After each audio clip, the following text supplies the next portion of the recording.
উত্থান একাদশীর ব্রতকথা। কার্তিক মাসের শুক্লপক্ষের একাদশীর মাহাত্ম্য স্কন্দপুরাণে ব্রহ্মা নারদ সংবাদে বর্ণিত আছে। মহারাজ যুধিষ্ঠির বললেন, হে পুরুষোত্তম, কার্তিক মাসের শুক্লপক্ষের একাদশীর নাম আমার কাছে কৃপা করে বর্ণিত করেন। শ্রীকৃষ্ণ বললেন, হে রাজন, কার্তিক মাসের শুক্লপক্ষের একাদশী উত্থান বা প্রবোধিনী নামে খ্যাত। প্রজাপতি ব্রহ্মা পূর্বে নারদের কাছে এই একাদশীর মহিমা কীর্তন করেছিলেন। এখন তুমি আমার কাছে সে কথা শ্রবণ করো। দেবর্ষি নারদ প্রজাপতি ব্রহ্মাকে বললেন, হে মহাত্মা, যে একাদশীতে ভগবান শ্রী গোবিন্দ শয়ন থেকে জেগে ওঠেন, সেই প্রবোধিনী বা উত্থান একাদশীর মহিমা আমার কাছে সবিস্তারে কীর্তন করুন। ব্রহ্মা বললেন, হে নারদ, উত্থান একাদশী যথার্থই পাপনাশিনী, পূর্ণবর্ধিনী ও মুক্তিপ্রদায়ী। এই একাদশীর ব্রত নিষ্ঠার সাথে পালন করলে 1000 অশ্বমেধ যজ্ঞ ও শত শত রাজসূয় যজ্ঞের ফল অনায়াসে লাভ হয়। জগতের দুর্লভ বস্তুর প্রাপ্তির কথা আর কি বলবো। এই একাদশী ভক্তিপরায়ণ ব্যক্তিকে ঐশ্বর্য, প্রজ্ঞা, রাজ্য, সুখ প্রদান করে। এই ব্রতের প্রভাবে পর্বত পরিমাণ পাপরাশি বিনষ্ট হয়ে যায়। যারা এই একাদশীতে রাত্রি জাগরণ করেন, তাদের সমস্ত পাপ ভস্মীভূত হয়। শ্রেষ্ঠ মুনিগণ তপস্যার দ্বারা যে ফল লাভ করেন, এই উপবাসে তা পাওয়া যায়। যথাযথভাবে এই ব্রত পালন করলে আশাতীত ফল লাভ হয়, কিন্তু অবিদিতে উপবাস করলে স্বল্পমাত্র ফলপ্রাপ্তি হয়। যারা এই একাদশীর ধ্যান করেন, তাদের পূর্বপুরুষেরা স্বর্গে আনন্দে বাস করেন।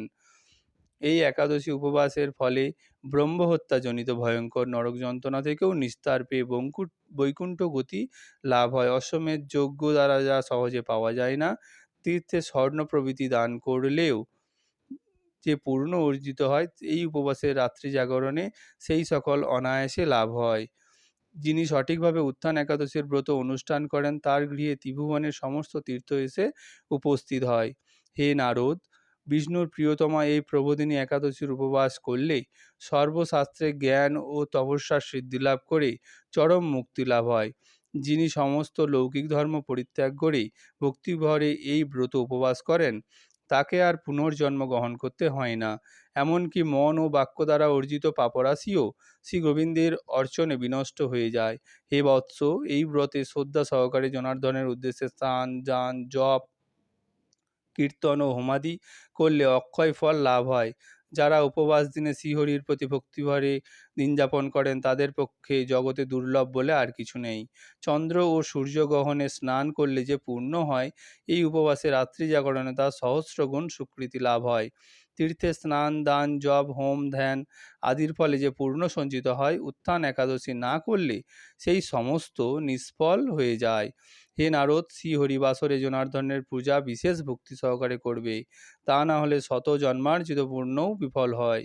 হে বৎস, যিনি কার্তিক মাসে সর্বদা ভাগবত শাস্ত্রাদি অধ্যয়ন করেন, তিনি সর্বপাপ মুক্ত হয়ে সমস্ত যজ্ঞের ফল লাভ করেন। ভগবান হরিভক্তিমূলক শাস্ত্র পাঠে অত্যন্ত সন্তুষ্ট হন, কিন্তু দান, জপ, যজ্ঞাদি প্রভৃতি প্রীত হন না। এই মাসে শ্রী বিষ্ণুর নাম, গুণ, রূপ, লীলাদি শ্রবণ, কীর্তন অথবা শ্রীমদ্ ভাগবত গীতা আদি শাস্ত্রগ্রন্থ পাঠের ফলে শত শত গোদানের ফল অচিরেই প্রাপ্ত হয়ে যায়। অতএব হে মুনিবর, কার্তিক মাসে সমস্ত গৌণ ধর্ম বর্জন করে শ্রী কেশবের সামনে হরিকথা শ্রবণ কীর্তন করা কর্তব্য। কোনো ব্যক্তি যদি ভক্তি সহকারে এই মাসে ভক্ত সঙ্গে হরিকথা শ্রবণ ও কীর্তন করেন, তার শত শত কুল উদ্ধার হয়ে যায় এবং হাজার হাজার দুগ্ধবতী গাভী দানের ফল অনায়াসে লাভ করেন। এই মাসে পবিত্রভাবে শ্রীকৃষ্ণের রূপ গুণাদির শ্রবণ কীর্তনে দিন যাপন করলে তার আর পুনর্জন্ম হবে না। এই মাসে বহু ফল, মূল, ফুল, অগরু, কর্পূর ও চন্দন দিয়ে শ্রী হরির পূজা করা কর্তব্য।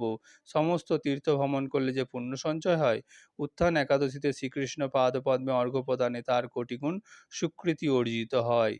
শ্রবণ, কীর্তন, স্মরণ, বর্ণনাদি নববিধা ভক্তির সাথে তুলসীর সেবার জন্য যারা বীজ রোপণ, জলসেচন ইত্যাদি করেন, তারা মুক্তি লাভ করে বৈকুণ্ঠবাসী হন।